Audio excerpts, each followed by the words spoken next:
les hommes. Certains tendent leur billet dès la porte. Ils disent je veux ça, parfaitement ça.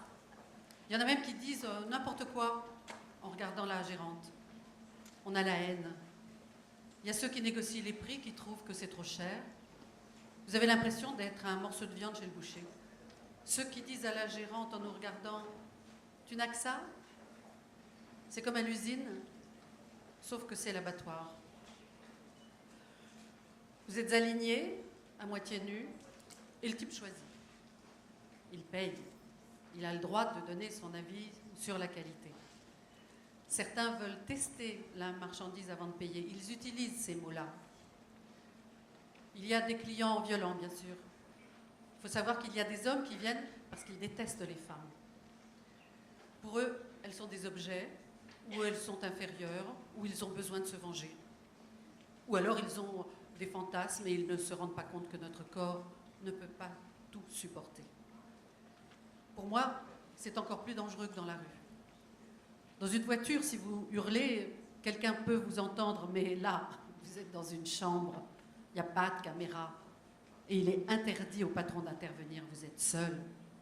De toute façon, il ne dirait rien pour ne pas ternir la réputation de l'établissement. Il n'y a que le business qui compte. Et puis le mec paye, et donc, il a le droit de faire ce qu'il veut. C'est l'idée que tout le monde a intégrée dans le milieu, à commencer par nous. Quand on subit des violences, on se dit, c'est comme ça. On l'intègre au fond de soi. Il m'est arrivé que des hommes me brûlent avec une cigarette. Je ne l'ai même pas dit au patron. Avec ce qu'on gagne, on doit se taire. De toute façon, on relativise tout. C'est un autre monde. On vit la nuit, on n'a pas le même prénom, les mêmes vêtements, il y a l'alcool, les drogues, tout ce qui fait passer dans un autre monde, justement. Tout ce qui se passe dans un bordel reste dans le bordel. Je ne suis plus rien, je ne veux plus rien, je ne vis plus. Il m'arrive de donner mon pseudo quand on me demande mon nom. Quand je vois les reportages à la télé et les filles qui sont floutées, je les admire. Elles prennent vraiment des risques. Ce qu'il faut, ce n'est pas un témoignage, flouté une fois tous les 10 ans. Tant que certaines le revendiqueront, les hommes penseront que c'est formidable. Partout, on ne cesse de nous répéter que ce sont les filles qui veulent. Donc, tout le monde y croit. Pour que ça change, il faut que la société accepte de voir que ça existe. Ce qu'il faut, c'est crier haut et fort qu'on ne choisit pas, que ce qui se passe là-dedans, c'est violent. Si l'acte lui-même ne l'est pas, c'est violent dans ce que la femme ressent, c'est un coup de poignard dans ce qu'elle vit. Ce qui fait le plus mal, c'est l'intérieur. C'est plus douloureux qu'un hématome. Un hématome, ça s'en va. Pas la violence psychologique. Aujourd'hui, Fiona est libre. Elle est sortie de la prostitution, elle a un bon travail.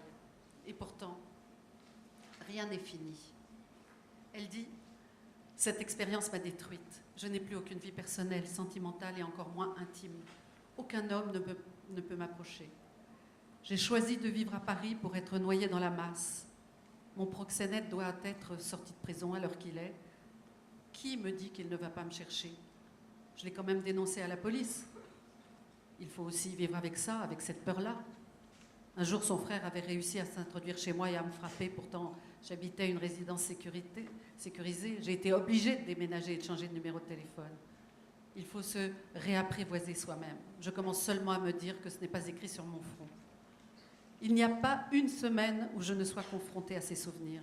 J'essaye d'enfouir, mais parfois je sens le souvenir sur ma peau beaucoup plus fort que je ne veux le penser. J'ai encore des images très vives.